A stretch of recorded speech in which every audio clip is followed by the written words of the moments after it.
आज हम लोग जो है संबंध जो पढ़ रहे हैं, हम लोग जो गणित का हमारा जो 12 का जो गणित का जो पहला लेक्चर देखा होगा उसमें था, हम लोग ने संबंध के बारे में पढ़ाई किया। तो संबंध लो बैठो, संबंध के बारे में देखो। संबंध में जैसे है तुमको, संबंध में तुम्हारा जो है कुछ उसका जो थ्योरी था, जैसे बताए थे संबंध क्या होता है, संबंध के प्रकार क्या क्या है। संबंध मतलब कि क्या हो गया, तुम्हारा दो समुच्चय अगर है उसके जो अवयवों के बीच में जो संबंध हम लोग का जो है, तो संबंध जो होता है एक उसका उपसम ए गुना ए का एक उपसमुच्चय क्या कहता है, संबंध जो है तुमको कहलाएगा समुच्चय ए का। ए गुना ए का कोई भी उपसमुच्चय समुच्चय ए में एक संबंध कहलाता है। तो आर जो कि समुच्चय ए का उपसमुच्चय, इसका मतलब बोलना ये चाह रहे हैं कि आर जो कि ए गुना ए का कोई भी उपसमुच्चय होगा समुच्चय ए में ही क्या कहलाता है, ये संबंध कहलाता है। ये संबंध की परिभाषा होती है। और अगर दूसरा भी समुच्चय है, ए गुना बी है, तो उसमें भी संबंध ए और बी के बीच एक संबंध कहलाएगा। तो संबंध के हम लोग प्रकार में देखे थे कि स्वतुल्य संबंध, जो कि वीडियो लेके पिछला वाला वीडियो नहीं देखा होगा वो उसको देख सकता है, उसमें कि 2.1 के नाम से 1.1 के नाम से अपलोड है क्लास 12 का। तो अब आज हम लोग देखते हैं उसमें जो कुछ उदाहरण हैं, कुछ एक्सरसाइज के प्रश्न हैं, कुछ उसमें एक आध क्वेश्चन भी बता दिया गया था, उदाहरण के लिए सॉल्व कर दिया गया था। कुछ और उदाहरण लेते हैं, कुछ एक्सरसाइज के भी प्रश्न लेंगे हम लोग एनसीईआरटी से। तो पहला प्रश्न हम लोग लेते हैं एनसीईआरटी का जो एक एग्जाम्पल है, क्वेश्चन नंबर 2 लेते हैं एग्जाम्पल से। एनसीईआरटी एग्जाम्पल उदाहरण जो तुम्हारा है, उदाहरण नंबर 2, एग्जाम्पल नंबर 2। चलो तो इसको हम लोग सॉल्व करते हैं। इसमें दिया हुआ है एक समुच्चय हम लोग ले लेते हैं, त्रिभुज का एक समुच्चय है। ए बराबर मान लेते हैं त्रिभुज का, समतल में स्थित त्रिभुज का समुच्चय, समतल में स्थित त्रिभुज का समुच्चय। तो आर बराबर तुमको है, उसमें जो परिभाषित किया गया है T1, T2 such that T1 T2 के सर्वांग सम है, सर्वांग सम है, और T1, T2 बिलोंग्स टू क्या होना चाहिए, ए, ऐसा। तो ये सिद्ध करना है कि ये कैसा संबंध होगा, ये स्वतुल्य होगा, सम्मित होगा और संक्रमक भी होगा, इसलिए तुल्यता संबंध होगा। तो चलिए तो बना के देखते हैं सॉल्यूशन। दूसरा करते हैं, पहले तो हम लोग इसको स्वतुल्य प्रूव करने की कोशिश करते हैं। कोई त्रिभुज अपने आप के सर्वांग सम होता है, कोई त्रिभुज अपने आप के सर्वांग सम होता है, सर्वांग सम होता है। लिख सकते इसको, तो लिख लो सर्वांग सम होता है। तो इसका मतलब क्या होगा, सर्वांग सम होता है, दिस इंप्लाइज दैट, तो इसका मतलब क्या होगा कि T, बिलोंग्स टू आर, मतलब रहेगा फॉर ऑल T जो किसमें है, समुच्चय ए में है, ऑल T फॉर ट्रायंगल। तो सभी जो त्रिभुज अपने आप के सर्वांग सम होता है, तो सभी T, किसमें रहेगा, इसमें आर संबंध में है, और इसलिए क्या कहलाएगा ये इसका क्या कहलाएगा, समझो इतना है, तो इसका मतलब सभी जो T, रहा ही, अतः आर कैसा समतुल्य, अतः आर स्वतुल्य संबंध है, अतः आर स्वतुल्य, जिसको रिफ्लेक्सिव भी कहते हैं अंग्रेजी में, रिफ्लेक्सिव संबंध है, स्वतुल्य संबंध है। दूसरा तुमको अब आते हैं, ये तो प्रूव हो गया कि स्वतुल्य है, तो तुल्यता संबंध प्रूव करना है हमको, तो जाहिर है कि तीनों प्रूव करना पड़ेगा, स्वतुल्य, सम्मित और संक्रमक। तो देखो इसको फिर लिखने का तरीका भी सीखो धीरे धीरे। तो यदि T1, T2 belongs to R, this imply that T1 T2 के सर्वांग सम है। इसका तो मतलब यही हो रहा है कि सर्वांग सम है तभी तो वो उपस्थित है, सर्वांग सम है, T1 T2 के सर्वांग सम है। इसका मतलब है कि इसको हम उल्टा लिख सकते हैं, T2 T1 के सर्वांग सम है। This implies that T1 T2 के सर्वांग सम है यदि, this implies that T2, T1 belongs to R। तो इसका मतलब यदि T1 T2 belongs to R तो हमने प्रूव कर दिया कि T2 T1 भी उसमें रहेगा ही। तो ये किसके लिए सफिशिएंट है? इसका मतलब हो गया अतः R सममित, सिमेट्रिक जिसको कहते हैं, सममित ब्रैकेट में सिमेट्रिक संबंध है, सिमेट्रिक रिलेशन है। तो ये प्रूव होगा 2। और जाहिर है कि संक्रामक होने के लिए क्या होना चाहिए? संक्रामक होने के लिए तुमको होना चाहिए कि मतलब संक्रामक भी होगा तभी तुल्यता होगा। तो चलिए इधर लिखते हैं अब, यदि T1, T2 belongs to R, this implies that T1 सर्वांगसम का ये चिन्ह होता है तुमको, सर्वांगसम T2, गणितीय चिन्ह तो पहले से है ही, T1 सर्वांगसम T2, इसको 1 नंबर समझ लिया। एवं T2 T3 belongs to R, तो दिस इंप्लाइज दैट T2 सर्वांगसम किसके? T3। 1 तथा 2 से क्या कर सकते हैं? T1 T2 के सर्वांगसम है, T2 T3 के सर्वांगसम है, तो T1 T3 तो आपस में सर्वांगसम हुआ ही। T1 T3, T1 सर्वांगसम किसके हो गया? T1 सर्वांगसम T3। This implies that T1, T3 belongs to R, अतः R संक्रामक, ट्रांजिटिव इंग्लिश में कहते हैं इसको, ट्रांजिटिव संबंध है, रिलेशन है। तो चूंकि R क्या हो गया? चूंकि R स्वतुल्य, सम्मित एवं संक्रामक, रिफ्लेक्सिव, सिमेट्रिक एंड ट्रांजिटिव है, इसका मतलब ये तुल्यता संबंध है, इक्विवेलेंस रिलेशन है। अतः R क्या हो गया? अतः R, चूंकि R, ऐसा लिखते हैं पहले, चूंकि R स्वतुल्य, सम्मित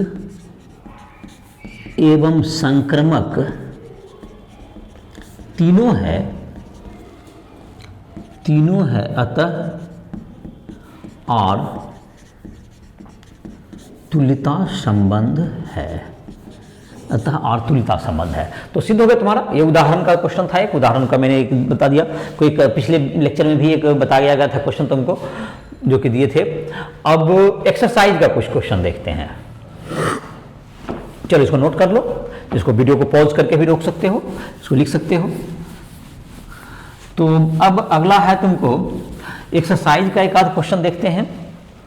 एक्सरसाइज में देख लेते हैं 5 नंबर क्वेश्चन, एक्सरसाइज का 5 नंबर क्वेश्चन देखो। एक्सरसाइज का और भी क्वेश्चन बनाओगे तुम अपना, जहां दिक्कत होगी राष्ट्रीय ऐप के माध्यम से हम संपर्क करके पूछ सकते हो।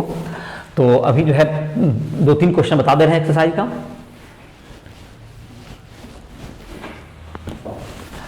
और एक्सरसाइज के और भी एग्जाम्पल क्वेश्चन बनाओगे, फिर एक्सरसाइज में भी तुम मुझे शुरुआत के हैं क्वेश्चन उसको बैठाने की कोशिश, जहां दिक्कत हो हमसे संपर्क कर सकते हो। तो अभी जो है तुमको एक्सरसाइज देख लेते हैं। NCERT क्लास 12 का जो बुक है तुमको, उसका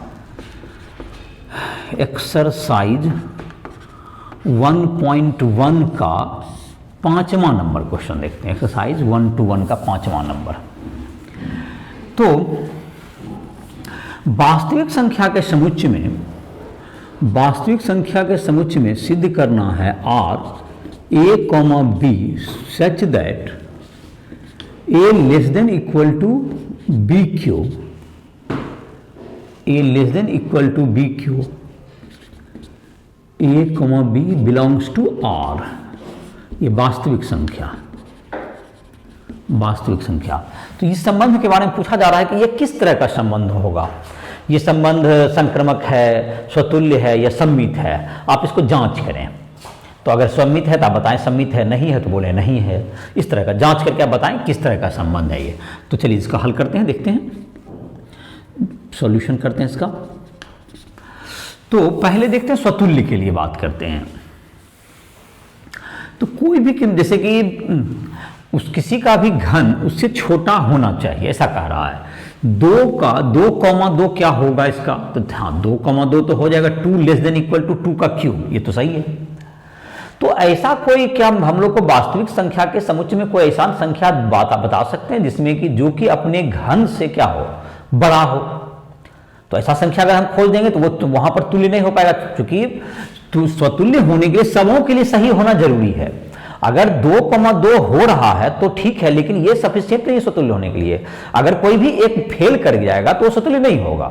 2,2 सही है, 3,3 भी सही हो जाएगा, बट सभी के लिए सत्य होना चाहिए। स्वतुल्य होने के लिए सभी के लिए, सभी वास्तविक संख्या के लिए इसको तुल्य होना चाहिए।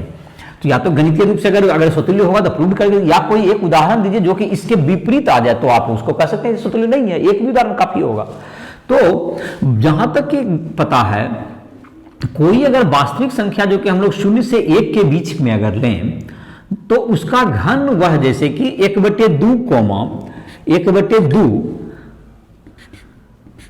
ये तुमको 1/2 का क्यूब, ये तो गलत है क्योंकि गणित में तो 1/8 छोटा होता है किससे, 1/2 से। तो ये इसका मतलब हो गया कि दिस इंप्लाई दैट, क्या बताता है कि 1/2, 1/2 जब देखो ए की जगह इसको रखे बी की जगह, इसमें नहीं है, इसको फुलफिल नहीं कर रहा है, तो ये तो संबंध में नहीं रहेगा, डजंट बिलोंग्स टू आर।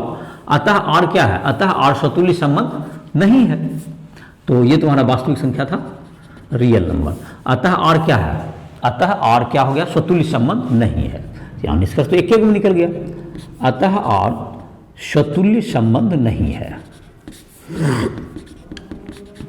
संबंध नहीं है। तो ये देखो क्या हुआ तुम्हारा, इसके जगह पर ये तुमको गलत हो गया। कारण क्या हुआ कि तुमको जब 1/2, जैसे 0 से 1 के बीच का कोई भी संख्या हो तो ये गलत होगा। या ऋणात्मक तुम जैसे कि लोग कोई भी जो -1 से छोटा है, -2 जैसे लेंगे तो -2 -8 से छोटा, ये -2 छोटा है -8 से, एक भी गलत है।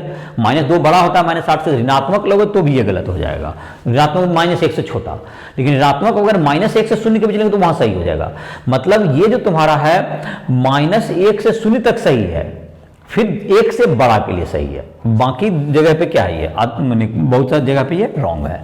तो खैर ये एक भी जगह गलत साबित करके हम क्या कर सकते हैं, ये तुल्य नहीं है। अगर सभी जगह साबित होगा कि इसका है तभी वो उसका तुल्य होता, तो इसका मतलब ये गलत हो गया। चलिए तो अब देखते हैं क्या ये देखते हैं समित के लिए, यदि a, b belongs to R, this implies that a less than equal to b cube. तो a अगर b क्यूब से छोटा है तो गणित का तो कोई भी बात ये आवश्यक नहीं है कि b less than a cube. तो a less than equal to b cube है, तो हमको b less than a cube कैसे होगा। तो a क्यूब जो है b तुमको b a क्यूब से छोटा होगा, ऐसा तो कोई आवश्यक नहीं है। जैसे कि हम लोग इसको तो कर दें तो b तुमको a क्यूब से छोटा होगा, यह कहना गलत होगा। जैसे कि 2, जैसे कि तुमको उदाहरण कमें तो यह आवश्यक नहीं है, तो यह आवश्यक नहीं है कि b less than equal to a cube, b less than equal to a cube. अतः R सममित नहीं है। जैसे कि इसको एक उदाहरण भी दे सकते हैं इसके लिए। जैसे कि 2 में से कि 4 जो है तुमको क्या है, 4 जैसे कि छोटा है किससे, 4 छोटा है 2 का क्यूब से, तो 2 छोटा होगा 4 के क्यूब से, ठीक है। इसमें तो ये तो हो जाएगा 4 2 है और तो 2 4 भी होगा। अच्छा चलो 4 2 हो गया तो 2 4 भी होगा। चलिए इसको अगर कर दें हम लोग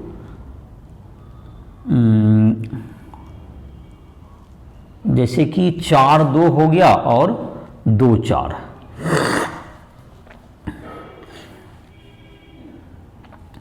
4 छोटा है 8 से और 2 4, मतलब कि हो गया, इसको कर देते अगर बड़ा कर देते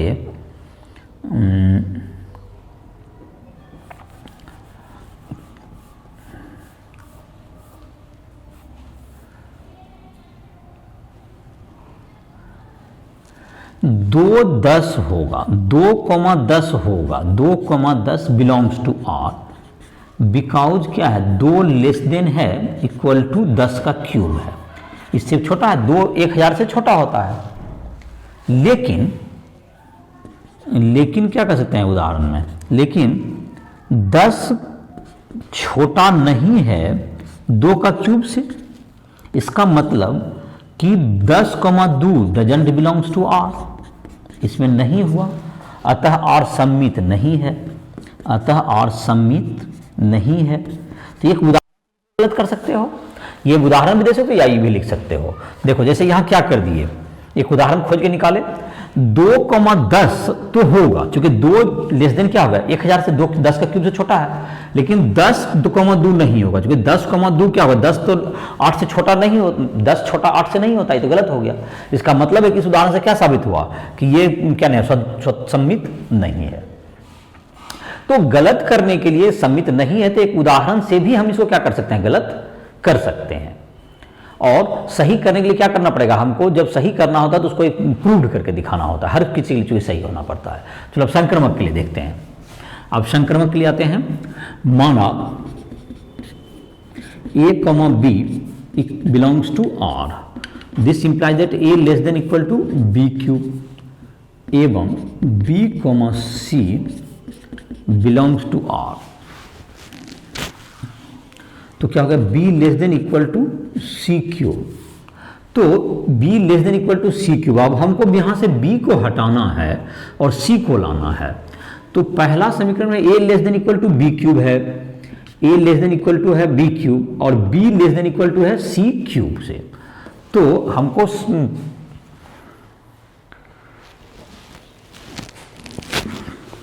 तो इसका जो है तुमको, तो इसमें जो है ये साबित करना कि a less than equal to c पर पावर क्यूब से छोटा होगा, यह गणित में नहीं प्रूव हो पाएगा। यह हम लोग करना चाहेंगे, b का क्यूब करेंगे, इसका क्यूब कर देंगे, तो b का क्यूब यहां कर देते हैं, तो क्या हो जाएगा, b का क्यूब कर देंगे तो it is less than equal to हो जाएगा c क्यूब पर पावर क्यूब, इधर दोनों साइड क्यूब की, तो b cube less than equal to c पर पावर 9 से तो छोटा होगा, लेकिन c से एक a less than equal to क्या हो जाएगा, c पर, this imply that a less than equal to c पर पावर 9।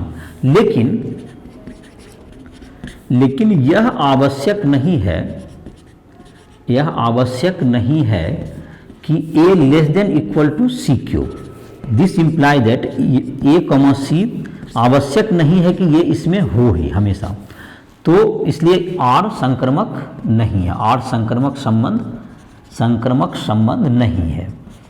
तो ये ना तो सतुल्य है, ना तो सम्मित है, ना संक्रमक है। और जहां तक ऐसा उदाहरण भी बनाना चाहो तो उसके आधार पर भी गलत साबित कर सकते हैं इसको कोशिश कर सकते हो कि ए बी बी सी हो और ए सी नहीं हो, ऐसा तुम चाहोगे, जैसे कि यहाँ पर एक संबंध बना करके दिखाए, तुम उस ढंग से भी इसको एक उदाहरण के द्वारा भी इसको गलत साबित करने की कोशिश कर सकते हो। तो उदाहरण खोजने का जाहिर कोशिश करेगा, हम छोड़ दे रहे हैं उसको, तुम्हारे ऊपर के उदाहरण को खोजो कि ए बी और सी बनाओ, जिससे कि ए बी हो बी सी हो लेकिन ए सी नहीं हो। क्या मान रखना चाहोगे, ए बी बी सी, सोच के उसको रखो, देखो वो फेल कर जाएगा, किसी एक बार फेल करा के देखो, तो ये संक्रमक नहीं हो पाएगा। तो चलो तो इसको लिख लेगा। अब जो है तुमको एक और एक्सरसाइज का क्वेश्चन 8 नंबर है, उसको बता दे रहे हैं।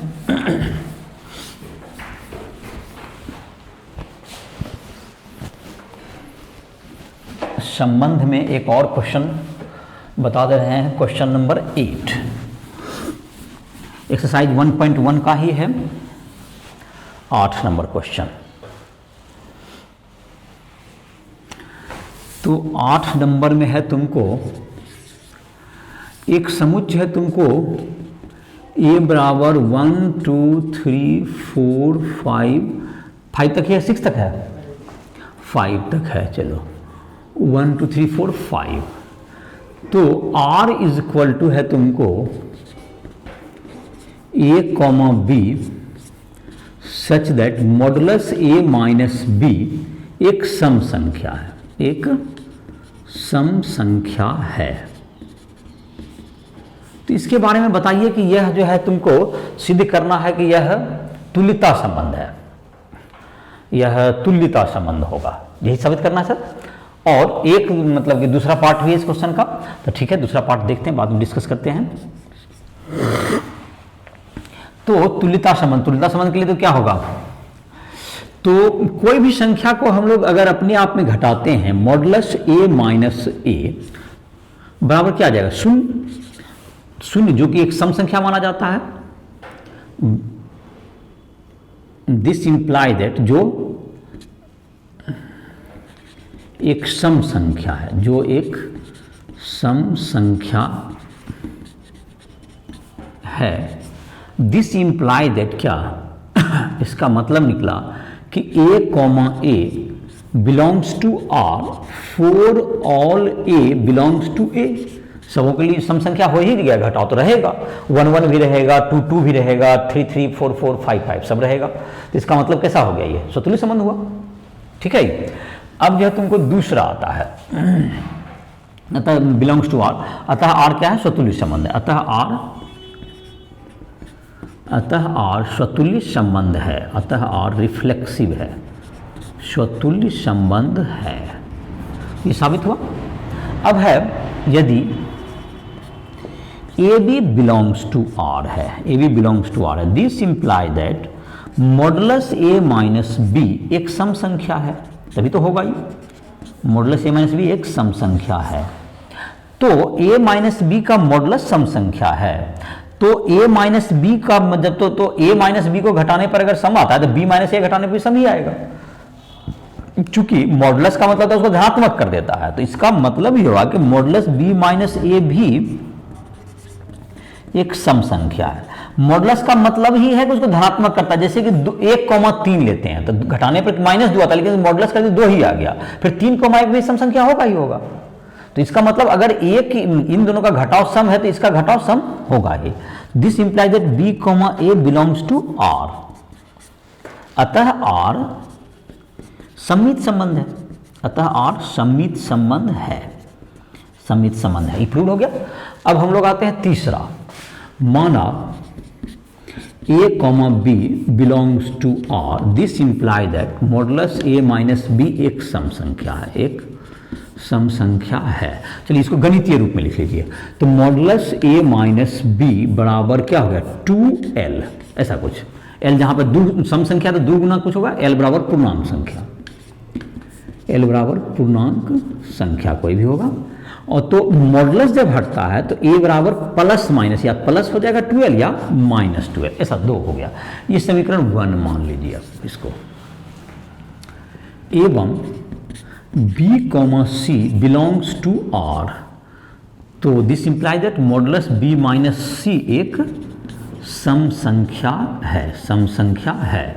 This imply that modulus b minus c बराबर 2m कुछ भी, तो b माइनस c बराबर ±2m, m क्या है यहाँ पर, एक कोई पूर्णांक संख्या होगा।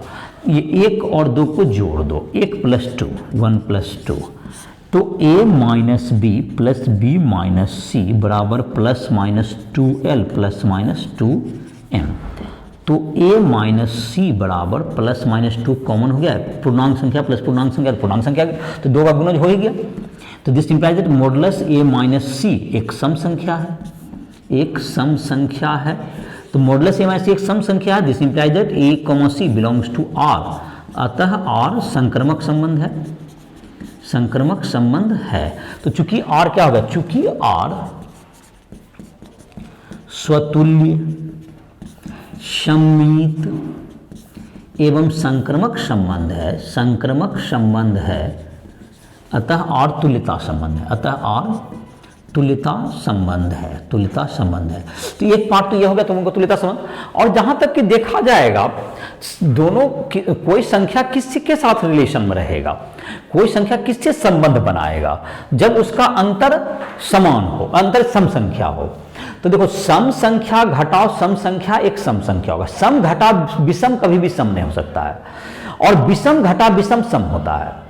तो इसका मतलब इसका जो इंटरवल होगा इसमें किसका किसके साथ संबंध बनेगा, तो सम का सम के साथ बनेगा, विषम का विषम के साथ बनेगा। जैसे 1 3 5 है, अगर इसमें जो कि होगा, अगर इसको एक सब पार्ट बनाए तो विषम को तो हमेशा विषम से ही, अगर 2 4 से मिलाएंगे तो इसका घटाव कभी विषम होवे नहीं करेगा। तो 1 3 5 हमेशा किससे रिलेट करेगा? तो यहां पर लिख देंगे कि दो, जो नेक्स्ट पार्ट जो तुम्हारा क्वेश्चन का है, 2 सम कैसे कैसे होता है, 2 सम संख्या का घटाव सम होता है या 2 विषम संख्या का घटाव सम होता है, लेकिन एक सम और एक विषम का घटाव कभी भी सम नहीं हो सकता। इस बात का अर्थ यह हुआ कि एक सम, और इसको तो लिख देते हैं यहां पर, इसको लिख लेगा, इसको मिटा दे रहे हैं, यहां पर लिख लेते हैं दूसरा पार्ट के लिए। 2 सम संख्या का, 2 सम संख्या का घटाव या 2 विषम संख्या का घटाव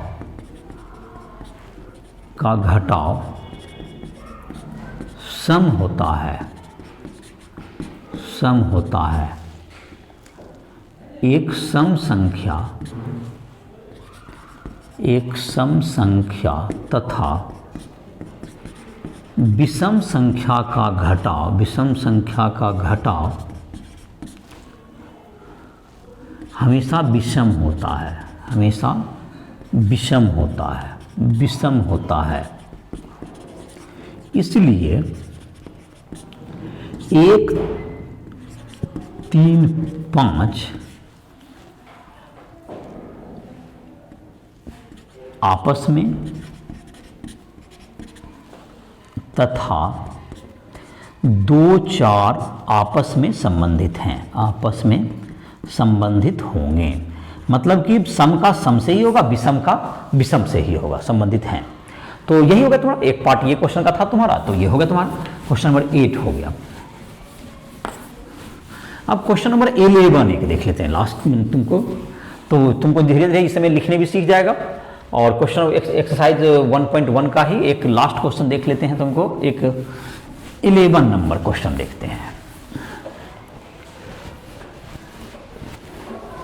तो 5 नंबर देख लिया, 8 नंबर भी हो गया तुम्हारा। अब है एनसीईआरटी का एग्जाम्पल का एक्सरसाइज का।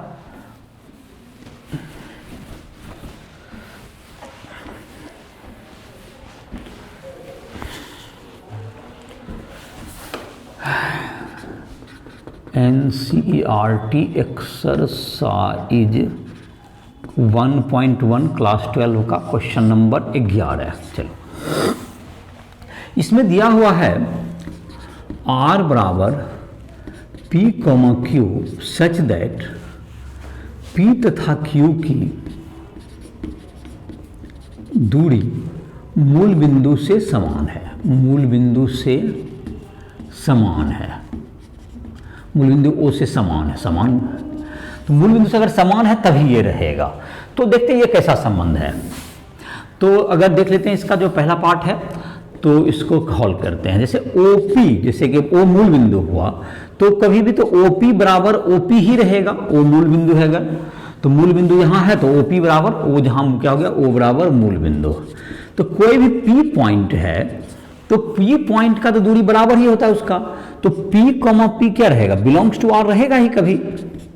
For all P belongs to समुच्चय जो भी दिया होगा, for all P belongs to A। इसका मतलब R कैसा है, स्वतुल्य संबंध है, क्योंकि दूरी तो बराबर स्वतुल्य संबंध है। यह साबित हो गया तुम्हारा। चलो देखो, सबका पैटर्न लिखने का वही है लगभग। यदि P, Q belongs to R, तो देखो क्या लिखेंगे, दिस इंप्लाई दैट OP बराबर OQ। तो इसको तो पलट कर OQ बराबर OP लिखने में क्या हर्ज है, कुछ एक ही चीज है। तो this Q, P belongs to R, अतः R सममित संबंध है, सममित संबंध है। सबका पैटर्न ढर्रा वही है। चलो अब देखते हैं यहां पर, माना PQ belongs to R, this implies that OP बराबर OQ, इसको समीकरण नंबर 1 मानो, एवं QR बिलोंग्स टू R, इसका मतलब कि OQ बराबर OR के है, या R कैपिटल मान लो, चलो, या स्मॉल मानो, जो चलो R कैपिटल ए मान लो, तो यहाँ कैपिटल कर दो। PQ तो चलो स्मॉल ए माना तो रहो, सब एक ही बात है। चलो OQ क्या होगा तुम्हारा, OR के बराबर हो गया, OQ बराबर OR। तो दूसरा मानो 1 तथा 2 से, 1 तथा 2 से क्या साबित हुआ, OP बराबर OQ है, OQ बराबर OR, तो OP बराबर OR हो गया proved. This implies that P, R belongs to R, अतः R संक्रमक संबंध है।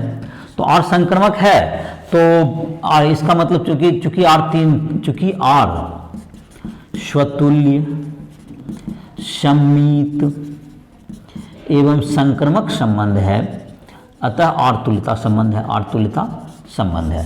तो ये तुम्हारा हो गया। और कोई भी जैसे देखो, अब जैसे एक और चीज इसमें पार्ट दिया है, जैसे कोई भी जैसे यहां से बिंदु है, अगर मान लेते हैं P का Q से रिलेशन होता है, तो इसका क्या मतलब है, ये दूरी OP है यहां पर होगा, Q यहीं पर होगा, क्योंकि इसी वृत्त पर होगा तभी दूरी बराबर है मूल बिंदु से, R भी इसी वृत्त पर होगा। तो जितना भी P से रिलेटेड जो भी बिंदु है, P से अगर Q का रिलेशन है तो वो इसी वृत्त पर स्थित होगा। P अगर जो वृत्त अगर इसका है तो वो P बराबर OQ है, तो इसी वृत्त पर होगा। जाहिर है कि OP बराबर जो वृत्त के त्रिज्या पर इसी पर स्थित होगा। अर्थात P से संबंधित जो जितने भी बिंदु होंगे, अर्थात P से संबंधित जितने भी बिंदु, P, Q संबंधित है, P से R संबंधित है, तो सभी ये OP मतलब O को केंद्र माना जाए और OP को एक वृत्त की त्रिज्या मान करके एक वृत्त खींचेंगे, सब उसी पर स्थित होगा। अर्थात P से संबंधित सारे बिंदु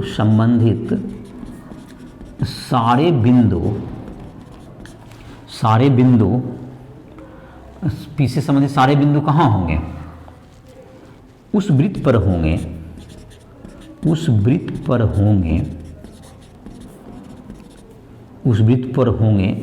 पर हैं जिसका केंद्र मूल बिंदु O एवं त्रिज्या OP है।